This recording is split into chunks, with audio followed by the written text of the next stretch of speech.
Why are we, the United States of America, our great nation, the only major country on earth not to guarantee health care to all people as a right? Second of all, why are we spending twice as much per capita on health care as any other major country? This morning, Bernie Sanders joined by colleague Chuck Todd on Meet the Press to promote his Medicare for All health care bill, the bill that he and 16 Democrats introduced this week. Back with me are Christopher Metzler, Jamal Simmons, and Eric Bollert, and joining the panel is business and political marketing consultant Tara Dowdell. Miss Tara, I'm going to go to you first. I wish you were here to be a part of our group on set, but we're going to go ahead and go to you first on this. Sanders this morning was asked about the cost, and you are a small business owner in addition to a lot of other things. We talked to you a lot about the mechanics of healthcare. I wanted you to listen to him talking about the cost of Medicare for All. My Republican friends say, well, Bernie wants to raise your taxes.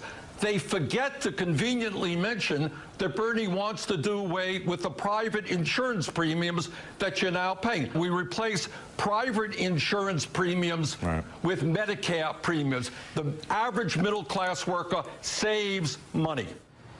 Does that sound to you, Tara? Well, I'll say this, as a small business owner, one of the biggest costs that we do incur is health care. And so I think that I agree with Bernie on this. Ultimately, I do think the goal is to get to a single payer system. And so I think that he's right about that. But there are some systemic issues that need to be addressed to ensure that the system, we can adequately control costs. But I will say this, one of the best things for my business has been the Affordable Care Act and the fact that people who are 26 and under can remain on their parents' plans. That's helped me as a small business owner to give those employees that do that more money, to put more money in their pockets. So healthcare is a huge cost for many of us, and we do need to do something. But here's what my concern is. My concern is that the process to getting there.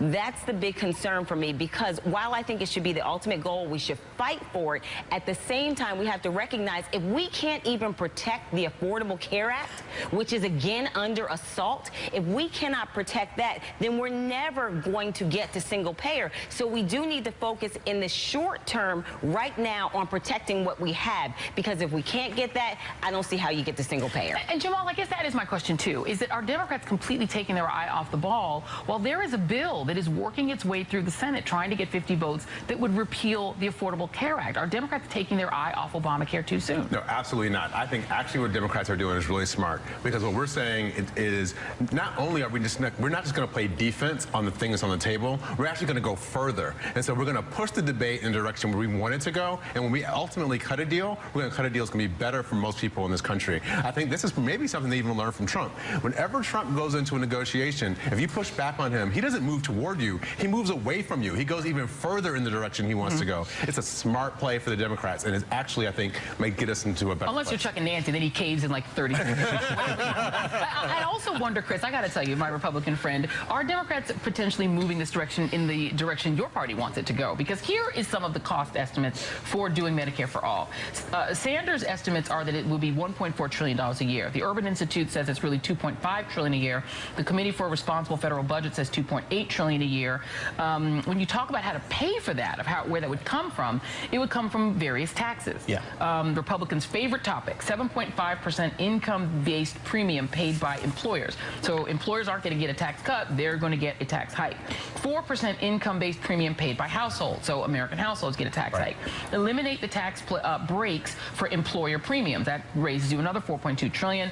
Raise taxes on the wealthy, which I think most Americans aren't really that upset about. Will Republicans just seize on this as a giant tax hike and go from there and do what y'all normally do? Yeah, and that's exactly the point.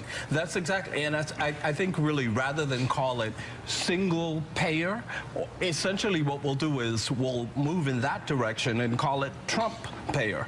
Yeah. But you work in the medical field. Yeah. Do you agree on the underlying point that Tara was making, is that single payer is more efficient in the sense that it actually saves businesses money? Well, it does, but I also agree with Tara that there are a number of procedural steps that have to be taken, but ultimately that's where we're going to end up. We are going to end up with a single payer system. Okay. Now, Republicans can call it what they want, Democrats can call it what they want, but at the end of the day, what's going to happen is essentially single payer. That's the only system that's ultimately going to work. Call it what you want. Yeah. And Eric, do you think that in terms of the way that this is going to be covered, is this going to become sort of a traditional, in your view? Do you see it becoming a traditional tax and spend, versus Democrats wanting to expand health? Sort of the way that it's played out traditionally in terms of anything that has to do with big spending and big tax increases. I think certainly Republicans will try. Look, they're going to make death panels look like a walk in the park in terms of the rhetoric they're going to use. But I think in terms of the public and the press, I think Republicans have lost a lot of their legitimacy on health care. There's no reason anyone should think they care about health care in this country after all these zombie attempts to take down Obamacare. So, we've heard a lot of chatter. What do Democrats stand for? I think it's impossible to look at the issue of health care. Anyone who takes 10 minutes to look at it not understand exactly what Democrats stand for. And I think this movement toward a single payer only reinforces that. So, but look, in the short term, I think it's a great move. In the long term, they have to come up with great messaging. Republicans are going to come after this like nothing we've ever seen before. The messaging didn't work that great in Vermont and Colorado where it didn't work, but I have every confidence that the Democrats will be able to sell this and sell it smartly. Yeah, hopefully they'll talk to Tara about trying to get business owners on board. Joy, what I think has to happen, broadly speaking, we look at the economy, is we've got to liberate businesses from having to pay the administrative costs from health care, but we also have to empower workers so that they're not at the whim of businesses every time a company moves in or out of their town. So the workers can make sure they can move to the jobs and opportunities they can. Jamal, I think if Democrats frame it that way, why aren't they framing it? This is now, you have gotten to my core frustration. That is not the message Democrats are putting out. Democrats are putting out the message that everyone has a right to health care and everyone, they're putting out the compassion message, assuming that all Americans feel that same sense of obligation toward their fellow man, when wouldn't you and Tara have both said, and actually Chris has said, that this is a matter of saving money for small businesses. Yes. I have not heard any Democrat except you guys and Chris, who's not a Democrat, say that. Why aren't the Democrats saying that? I guess I'll let you answer and then Tara. That's not what they're saying at all. No, I think what happens usually is Democrats get in a room with a bunch of lawyers and policy analysts and they talk amongst themselves and they're not talking to real people who are actually on the front lines of the policies we're creating. Exactly. And the Tara, more we do that, the better policy we create. Tara, have you heard the messaging that you even said this morning, that it would save small businesses like yours money if you weren't carrying the cost of health care? I haven't heard anyone say that. I hear it from time to time, but here's the core issue with Democrats, the message discipline. It's not just a question of saying it one time. It has to be said over and over and over again. Amen, and sister. Also, I think the other issue is the Democrats have a real opportunity to distinguish ourselves with this issue, particularly with small business owners in this country and business owners generally, but I say small business owners and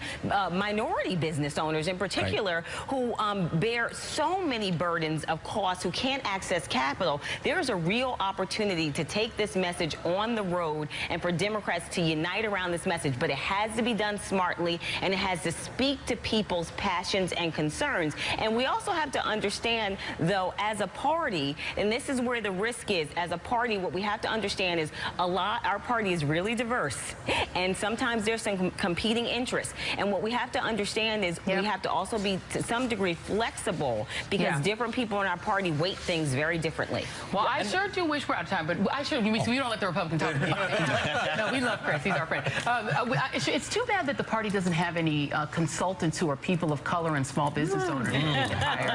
If they could just find some consultants who are people of color and small business owners and actually hire them and work with them. It'd be fascinating if that happened. Chris Metzler, who we love, he is our friend, but still hire him, Republicans too. Jamal Simmons, Eric Bowler, Tara Dowdell. Everybody should get hired. And up next, we will introduce you to another person who said that Donald Trump and white supremacists, who said Donald Trump and white supremacists in the same sentence. And this other person did not get called out, and no one from the White House said they should be fired. We'll tell you who that is next. Conflict conflicts arise. North Korea dialed up its threats. And presidencies are defined. The White House. We begin with the bipartisan dinner at the White House, leading to an apparent deal and confusion. A lot of conservatives don't like it, but he cut a bipartisan deal maybe to protect dreamers. This is good. This is the way you get to things done. And so I think a lot of folks who are in the middle, independent, maybe even moderate Democrats, probably have to be encouraged by this. And then he went bipartisan, brought in the Democrats, got some help on tax cuts, and I think his political standing went up some more. Good morning and welcome back to AM Joy. Many reporters and pundits got positively giddy this week about the possibility that Donald J. Trump had turned over a new bipartisan leaf. But this morning, it seems that ship has sailed. We woke up to a storm of Trump tweets and retweets because, you know, old habits die hard. There was this apparent reference to North Korean leader Kim Jong-un and his most recent missile test, although Rocket Man is a classic Elton John song. There was also this tweeted electoral map prediction. Now remember, he really likes electoral maps. He hung the 2016 one in the West Wing. He also retweeted this fan fiction video of Trump hitting what seems to be Hillary Clinton with a golf ball. Watch that drive. And of course, there's so much more that he covered in 140 characters or less, from, quote, loser terrorists to political correctness, and he's probably not done for the day because this is 2017 and Trump is president. And no amount of Chinese food with Chuck and Nancy is going to change that. And joining me now is Republican strategist Christopher Metzler, Democratic strategist Jamal Simmons, Jason Johnson, politics editor at TheRoot.com, NBC senior media editor Claire Atkinson, and Eric Bollert, senior writer at Share Blue. And before we get into it, I want to show you guys that we, in a sense, on the set here look like a 60s singing group. These are my doo-wop men. We're working on a little number that maybe we will grace you in later. But I just had to show you guys because this is a complete coincidence. And when they all filed in, we just had to note that. Okay, so let's move on to serious things. She called us her Pips earlier. I did say, I said I was Gladys Knight. I might have said I was Gladys Knight. Hello, Gladys Knight and the Pips fans. All right, so, Chris, you are our Republican strategist, so I'm going to have to get you to explain. Donald Trump is up early in the morning retweeting and tweeting out memes and GIFs, et cetera, et cetera, et cetera. Do Republicans at this point just tune it out? Do they just not care anymore? Yeah, I think Republicans, in fact, do tune it out, and they don't actually care. The problem is for Republicans, it starts to make us look like, oh, I don't know, a band of idiots. So from that standpoint, look, he's the president of the United States. He's about to address the UN. Yeah. And he is behaving as a 2-year-old child on Ritalin. Yeah. I mean, this is absolutely ridiculous. And he's I think he's not on the Ritalin. Well, maybe that's right. Maybe not taking They're it. calm. Yeah. I mean, he's tweeting out Rocket Man, you know, calling the leader of North Korea, who, you know, is somebody who is incredibly erratic himself, right? Sort of belittling him as Rocket Man this morning. This golf gif of him hitting, sort of, you know, hitting Hillary Clinton, hitting a woman with a golf ball and making her stumble. This is very strange behavior for somebody who then is going to turn around and have to give a very sober, serious speech. So why then do I ask you, you had this week, why is it so reflexive for so many in media to say bipartisan Trump is real and to ignore this Trump? Well, it's clear that there is no real Trump except for the one that is reactionary, that is catering to his own ego, is catering to this very small part of the American populace. And I think what we're seeing is him flailing because of this Chuck and Nancy deal that he was cutting on DACA. People are so upset with him. We saw people burning Make America Great hats this week. And I think now you see Donald Trump trying to do something to try to signal to his population, I'm still one of you. I'm still one of you. Please don't leave me. Yeah, and Jason, you know, should Democrats trust that deal? I mean, on the Democratic side of the ledger, you also had a lot of people saying, great, Chuck and Nancy are heroic. You know, some people calling are they calling her, they have a name for them, Chancey or Brangelina or something. Yeah, something like that. So, I mean, is that something that Democrats should actually be cheering, the fact that, hey, whatever it took, they did get a deal? Look, you can cut a deal with a thief whenever you want. Pelosi is the other. Right, yeah, Pelosi. Yeah. You can cut a deal with a thief. You can you know, come up with some good medicine from a drug dealer if you want to. I mean, whatever deals you got to you got to cut those deals. Yeah. I don't think anyone in the Democratic Party is stupid enough to actually believe that you can trust Donald Trump, that you actually think that he's going to be consistent. The man changes his mind depending on the last thing he saw on television or who's the last person who left the room with him. Yeah.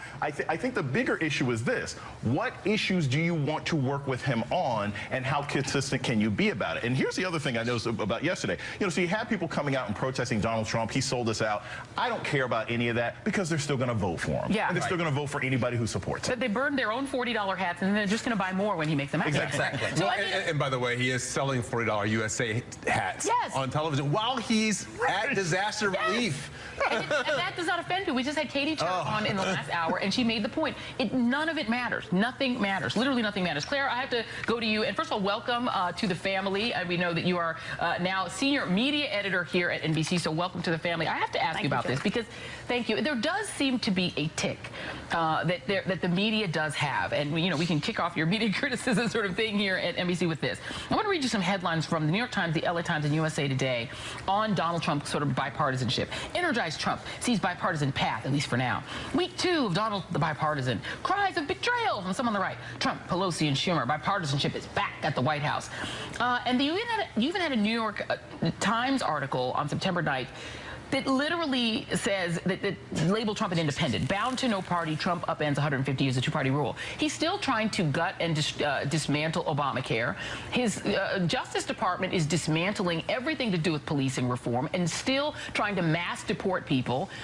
Why does the media so quickly fall for this idea that he's some sort of bipartisan deal maker? Well, Joy, I think if you could describe the media's coverage of Donald Trump since he took office, it might be described as the Edward Munch picture of the Scream. Every single day, there's outrage, outrage, outrage.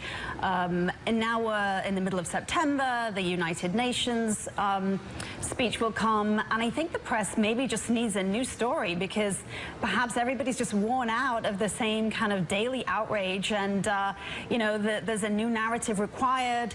These deals give the media an opportunity to kind of see a new twist in the story.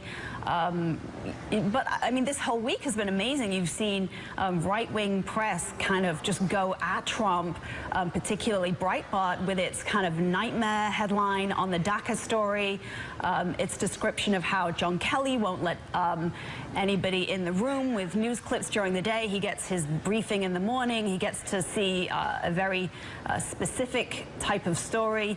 And, you know, in the week since Steve Bannon was on 60 Minutes and Kelly has come in, I think we've seen almost a different President Trump. Obviously, he is a shapeshifter and does unpredictable things all the time. But I wonder if a part of the change is due to a change in his own media diet. I don't know that that's happening. Eric Bollard, if the Clinton rules are that anything Hillary Clinton does is by definition suspect, and you have to come at it from the point of view that she probably committed a crime, and then you work backwards from there, then the Trump rules seem to be if he reads the prompter, he has changed and is presidential, right? Is that a media desire for normalcy? Or is it something particular about this particular president? It's something about this particular president because he's a Republican white man. And the D.C. press is enthralled of Republican hardball. Look, I guarantee you what happened this morning was that Trump finally saw some of the taped interviews Hillary Clinton gave last week, particularly the interview with Rachel Maddow, where she eviscerated Trump in detail at length. There's no way Trump was going to see Hillary Clinton interviews and not post some sort of physical violence against her like he did this morning. But in terms of the press, there's this desire to normalize him. They're very nervous and anxious about calling him a pathological liar, calling him a sociopath, even though after 8 months, there's no debate that he is both. You talk about a pivot. Every sentence he said last week about the Republican tax plan was a lie. Every single public utterance was a lie, and we're getting these descriptions about how he's presidential. You can't be presidential if you don't know anything, if you don't know how taxes work, if you don't know how immigration works, if you don't know still how DACA and healthcare work. So it's impossible to do a pivot. It's impossible to be presidential, but the press is very cautious and they don't want to call him out. He's proud of who he is. Describe who he is. He's a pathological liar. Yeah, go on. Well, here's the thing. Like, I understand the press reaction. Trump is like a bad prom date. Like, you're stuck with him. We're stuck with him for the next couple of years. So people are going to try to justify and make it good. Well, he didn't open the door, but he kind of paid for dinner before he flirted with the waitress and that sort of thing. And so every time he does something that's not horrible, people are rushing to try and say it's okay because dealing with the daily reality that this man is a danger to this planet, not to mention everybody in this particular country, is more than most people want to write about. But that's the reality of it. Well, and this whole conversation about bipartisanship, to me, is a ridiculous conversation. This is a conversation about opportunism. That's the question. And so for the media to sit here and say, oh, he's bipartisan. No, he's not bipartisan. He is Trump partisan. Right. That's it. Yeah, he's not bipartisan. He's not bi-curious. He's not. He only cares. I mean, he might be.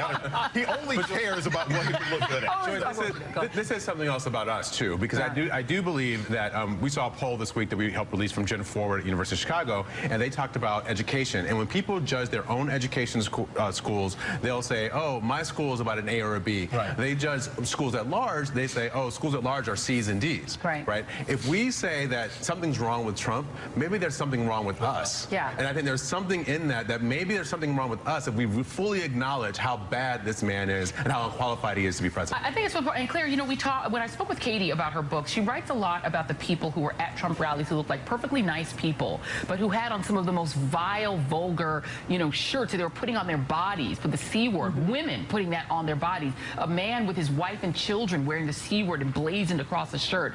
And the question, though, is the media so wedded to this veneration of the voter that we actually just don't feel comfortable even judging, as, to Jamal's point, that maybe there are people who maybe are a little bit deplorable, and that is such a maybe that is such a hard thing for the media to ever admit, because everyone's good, all the voters are good, all the voters are virtuous. Is that part of what this is? Media not wanting to insult any voters that voted for Donald Trump? I don't know. I think there's been plenty of insults in the media on both sides. But I mean, I do think it's interesting to see Breitbart and Ann Coulter and Sean Hannity and lots of very pro-Trump people and outlets now suddenly having a lot of criticism of what he's been doing this week. And I think there's going to be, if it continues, then perhaps there'll be this change of who's on the left and who's on the right and who's criticizing Donald Trump and who's supporting him. I think we'll perhaps see that change if these policy decisions continue to be unpredictable and continue to perhaps, if Trump continues to work with the Democrats, we'll see some surprising changes in how the media covers him. Do you think so, Eric? Do you see that happening? Yeah, well, I don't think Trump is going to continue to advance the Democratic agenda ad nauseum for the rest of the year. I mean, I think, the tweets this morning show he'll go the back. rest of the day.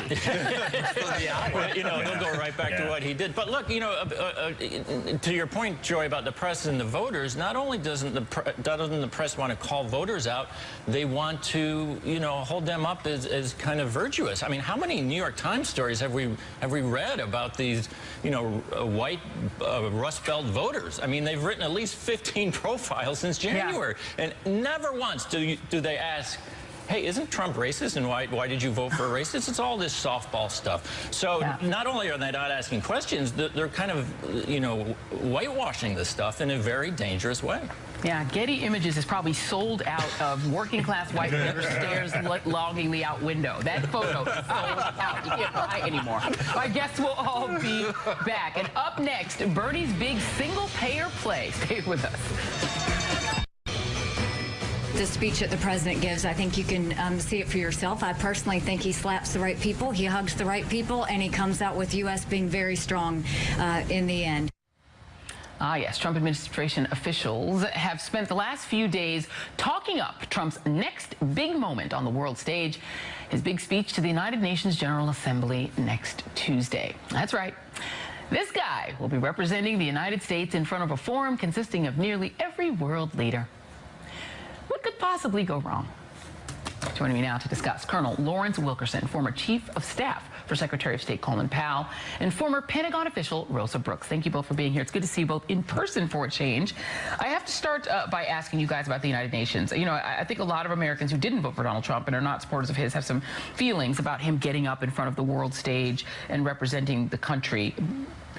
As somebody who worked for one of the most distinguished Americans, I mean, and who went in front of the UN and had some struggles in terms of Iraq, and there's a lot to remember about it, but, Colin Powell is somebody who is remembered quite well in history, despite the Iraq thing. How do you feel about Donald Trump getting up there? What do you expect him to say? It always struck me when Powell was at the United Nations that no matter who the leader was, it could be Dominique de Villepin from France, with whom he had a lot of problems, or it could be Jack Straw from the United Kingdom, with whom he had a very warm relationship. I don't see how America at the United Nations has any of that rapport right now.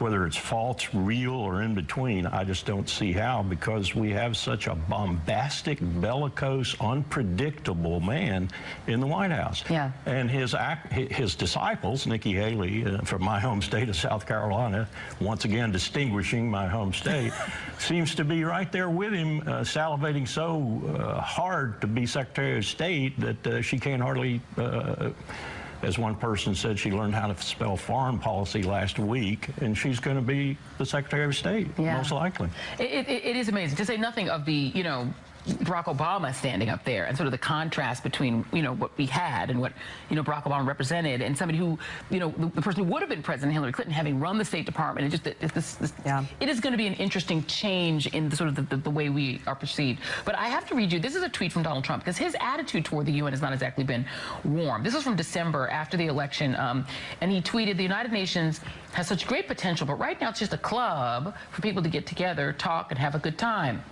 So sad. Meanwhile, Politico reports the administration is slashing the size of the U.S. delegation to the UN General Assembly. Aides to Secretary of State Rex Tillerson have told U.S. diplomats America will have a toe point, not a footprint, at next month's UN General Assembly, shrinking the size of the delegation visiting New York. The plans to cut back the U.S. presence have added to the gloom that U.S. diplomats already feeling marginalized by the Trump administration. Your thoughts? Well, I don't think anybody ever has a good time at the United Nations, unfortunately. But I do think, clearly, Trump undervalues diplomacy. He doesn't think it's important. He doesn't think the rest of the world's that important, so not particularly surprising. And he has surrounded himself by people who clearly feel the same way, including our current Secretary of State, whom perhaps Nikki Haley is hoping to replace. But Rex Tillerson, the invisible man, the freeze on hiring at the State Department. Normally, Secretaries of State fight to get people in to their agencies and departments. Tillerson has sort of said, who needs diplomats?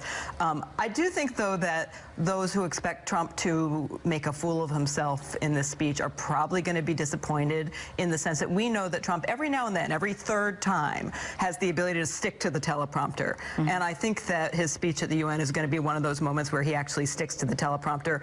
For half an hour, he manages to keep it together. And then we'll see the usual rash of headlines saying, Trump, finally presidential, a true statesman. Every time. And then the next day, he'll be tweeting crazy stuff again. But it also depends, Colonel Wilkerson, on what's in the teleprompter.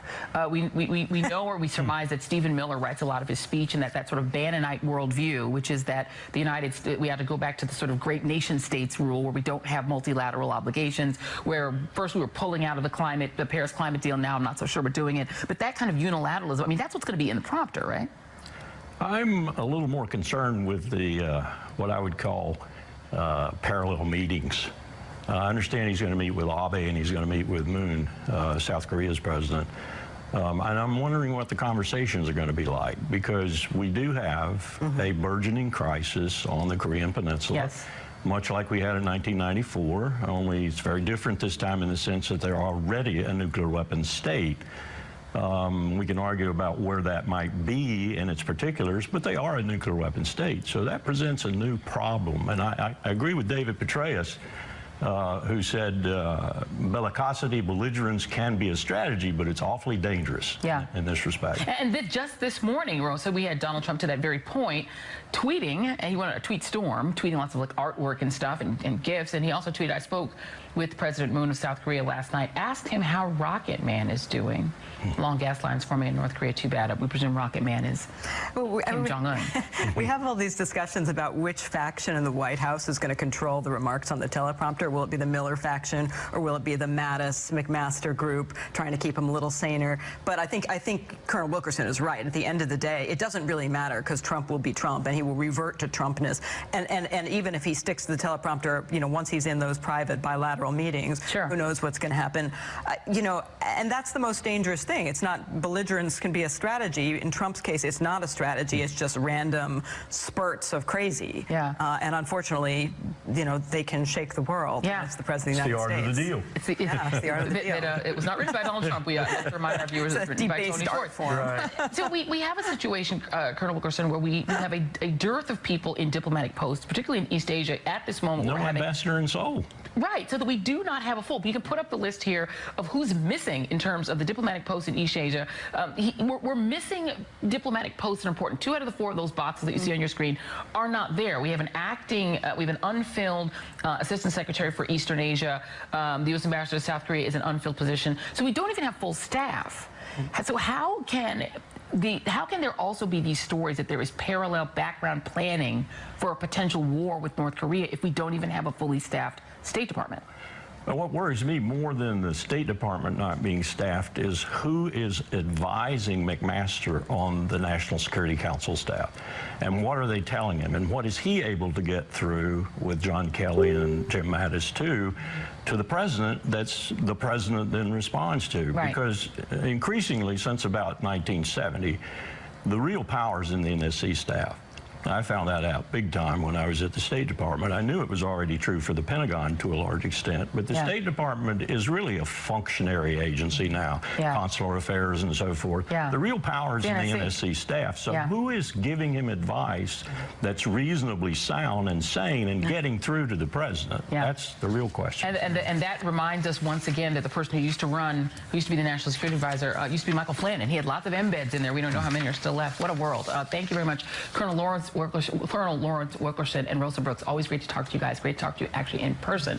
All right, and coming up, we will show you who is addicted to normalizing Donald Trump. And later, Jamie Lannister rides in to talk about a threat that's looming on the horizon. Stay with us. Everybody knew it was false.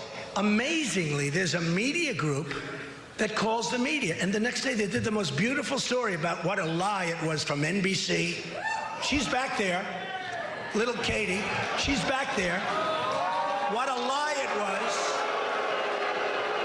No, what a lie. Katie Tur. What a lie it was from NBC to have written that. There's something happening. They're not reporting it, Katie. You're not reporting it, Katie. But there's something happening, Katie. There's something happening, Katie. Our very own Katie Tur was one of Donald Trump's favorite media targets during the campaign. Ever the pro, she never took the bait, responding instead with more of the tough questions that our viewers deserve. But now in her new book, Unbelievable, My Front Row Seat to the Craziest Campaign in American History, Tur is talking back and telling us all the tea, what she really thought during her 1.5 years on the Trump trail. NBC News correspondent and anchor Katie Tur, MSNBC anchor Katie Tur is with us now. My girl, first of all, it's good to see you in D.C. It's good to see you in person. Right, we get to see each other in New York and 30 Rock, but it's fun being in a different location. First of all, I love your dedication for the love of God. And I will just tell everyone, Katie is my friend, and I'm not saying this because you're my friend. This book is a page turner. The producer, Tracy, who produced this segment, and I both agreed it is a page turner from beginning to end. And it's not a heavy political book. It's more of here is just a ridiculous story about what we saw on the campaign trail. Right. And also the way it felt, because one of the things that you do in the book is you don't do it in order. You jump back and forward between election night, the victory party, and then you go back, and then sometimes you go even further back to, the start of the campaign. And so that topsy-turvy feeling, it actually comes through in the book, the sort of madness for your life. Absolutely. And it reminds you of how much you've forgotten. And then when you'll turn a page and you'll forget what you read the page before, and that's exactly what the campaign was like. He buried one controversy with another. That's right. I talk about that great Orwell quote, it's a constant struggle to see what's in front of your nose. It was also a constant struggle to recall what's in the back of your mind. And even for things that are very well known and that you remember the pieces of. I want to play a soundbite, and this is one of the most famous bites from the campaign, but zoom out a little bit and talk about your role in it. This is Donald Trump, Russia, if you're listening. Russia, if you're listening, I hope you're able to find the 30,000 emails that are missing. I think you will probably be rewarded mightily by our press. Let's see if that happens. That'll be next. There was also your interaction with him during that presser. Talk a little bit about that. So this was the middle of the Democratic National Convention. Hillary Clinton is getting all of the attention. Donald Trump likes to be in the center of the room. He likes to get all the attention. So he comes and he takes the stage and he starts bashing Hillary Clinton. And at one point he says that, Russia, if you're listening, I want you to find those emails. And I raised my hand thinking, is he serious? Does he really want a foreign government to look into the emails, to hack into the emails of not just Hillary Clinton, but anybody in this country? Why would he want a foreign government getting involved in our politics? It didn't make any sense. And so I pushed him on it thinking, you know, if he is joking about it, at least he can say, no, I'm joking or I'm being hyperbolic. But he didn't. He stood his ground. I said, does it give you pause? He said, no, it does not give me pause. And then he told me to be quiet. Yeah. The other sort of interesting aspect of the book, it seems to me that Donald Trump's comportment toward women are one of two. He either is relentlessly nasty and calls them disgusting and attacks them, or he has this sort of weird, sort of almost fixation. With you, he had both. He would attack you, but then he would also seem to try to draw you in. This is Donald Trump with you on Morning Joe, and this is actually after he had just passed you on the way to the set. Take a look. Take a look. Katie Tur, what happened? She was so great. I just saw her back there. I gave her a big kiss. Cringe. What happened? It was a roller coaster with Donald Trump in terms of how he would treat me. He had these wild mood swings. The first time I was ever in the physical vicinity of him, I didn't know him at all. I presumed he didn't know who I was. But he called me out from the stage saying, Katie, you're not paying attention, needing to be the center of attention even back then. And then from there, and we didn't see a lot of this on television because it was either behind the scenes or at rallies that weren't being played live on television, he would call me out from the stage and say that I'm not reporting something accurately, or that he didn't like the poll numbers that I was talking about, or he would say that I was great and he'd try to introduce me to a crowd almost as if I was his wife. And this was one of the moments early in the campaign where I just felt like it's a kiss on the cheek. It's not you know, assault or anything, but it also is it's deeply uncomfortable because this is not a friend of mine, this is not a colleague of mine, this is not a social situation. I am covering you because you were running to be president of the United States. And it felt like it crossed a line. I remember thinking to myself, nobody will take me seriously if they think I'm cozying up to him. And I remember being horrified to think that the cameras might have caught it.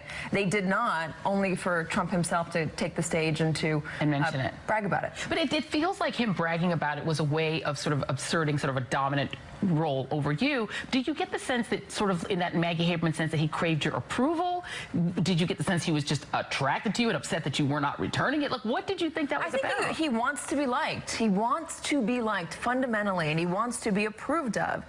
The New York Times, he wants the New York Times to pay attention to him, because if the New York Times pays attention to him, if Maggie Haberman pays attention to him, then he has that authority. He's at the level of the New York Times. The same thing goes for NBC News. Yeah. Don't discount who I was reporting for. Right. MSNBC and NBC News. He wanted to be treated kindly by us. Yeah. And I think he felt that meant that we were going to gloss over all of the very many controversies he would cause, or the outrages he would cause, or the reversals he would do, the flip-flops. He didn't feel like things were fair, and he wanted fair to him was nice. Yeah. I want to play another soundbite, and this is the more disturbing aspect of the campaign. This was sort of the violent tone at the rallies. Take a look. All right, get him out. Get him out. Get him out. Get him out. Get him out of here. And you write in the book that the people at these Trump rallies, in their normal life, are just normal, nice people. But you write that inside a Trump rally, these people are unchained. They can drop their everyday niceties. They can yell and scream and say things they'd never say out loud on the outside. I mean, you had a grandpa spit on you. What was that about? Do you think that these were bad people who were unleashing their inner demons? Trump was crude, and in his halo of crudeness, other people were allowed to be crude. You walked in those doors and you were part of a show. When Donald Trump said he was going to build a wall, they knew to say Mexico was going to pay for it. When he talked about Hillary Clinton, they knew to say lock her up. And when he talked about the media, they knew to turn around and boo the media. It was partially so they could go in and get their frustrations out. They felt like this country had left them behind. They felt like they were not being paid attention to. Donald Trump said, hey, no, I see you. I hear you. These people back there, the ones in the pen, the press pen that I've gathered here and brought with me from place to place, these are the people who are not listening to you. And they turned around and they booed. I doubt I would ever be called the C word when I was just walking down the street. But you know, you and I both experienced, I mean, there were people who were wearing the C word on shirts. I mean, and they were. Yeah. It was remarkable. There was a father with his children wearing the C word in regards to Hillary Clinton. Yeah. There was another man who had a shirt that said, I wish Hillary married OJ, which is a very unsubtle way to say, I wish Hillary was murdered on her, stabbed to death in a bloody mess on her front doorstep. It was very, the visuals in the crowd, the attitude, the words were very violent. And we know the Access Hollywood video did absolutely nothing to end his support. And there were women who were also wearing shirts. There was a famous photo of a woman who wore a shirt that Ben said, Jacobs took that photo. Trump can grab me by my, and with an arrow pointed down. Do you get the sense, just from having talked to a lot of Trump voters, that any of them are embarrassed by those photos of themselves today? I do not have a sense of those individual people, how they feel about those photos now. But in general, of just the behavior that people exhibit at those rallies, do you think any of them would be embarrassed by it now? That's a really good question. Yeah. That is a really good question. That part of me says no. Part of me says this is a movement that is still out there, that they do still believe in Donald Trump. They do still feel like we are not on his side and we are therefore not on their side. So the behavior is not seen through that lens. It's seen more of as a fight back, a pushback against the establishment by any means necessary. Yeah, but people are calling themselves deplorables. Well, Katie Tur, I wish we had like another hour to talk about this book. This book is so good. And honestly, it really is. It's a great read for those of you who think you will have to relive through an entire Night with the Campaign. It isn't that at all. It's really a book about journalism, being a journalist, the sort of harrowing nature of being a journalist, and a damn good journalist. It's darkly funny at times. It is darkly funny at times. You got some references in there. BoJack makes the book. It does. I don't want to give away spoilers. Thank you very much to Katie Tur. Make sure that you check out her new book, Unbelievable. My front row seat. She's out signing this one for me. It's the craziest campaign in American history. Buy it. Read it. It's so good. Coming up, we will bring you the latest on the second night of protests in St. Louis. Stay with us. Yes, I can. Good morning and welcome to AM Joy. Well, Donald Trump's up early this morning, retweeting what can loosely be described as art, and also this gift. Yeah. He tweeted that out, retweeted it to this morning. So we're going to get to that during the show, believe me. But first, this is 666 Fifth Avenue, just blocks away from MSNBC's headquarters in New York. An aging 41-floor skyscraper that Trump's son-in-law and top advisor, Jared Kushner, bought in 2007 for $1.8 billion. Now, experts said he overpaid, and that was before the Great Recession dropped the property. That was brokered by the Russian ambassador. Michael Flynn attended that meeting with him. And if Michael Flynn was under surveillance, either through email or telephone contact,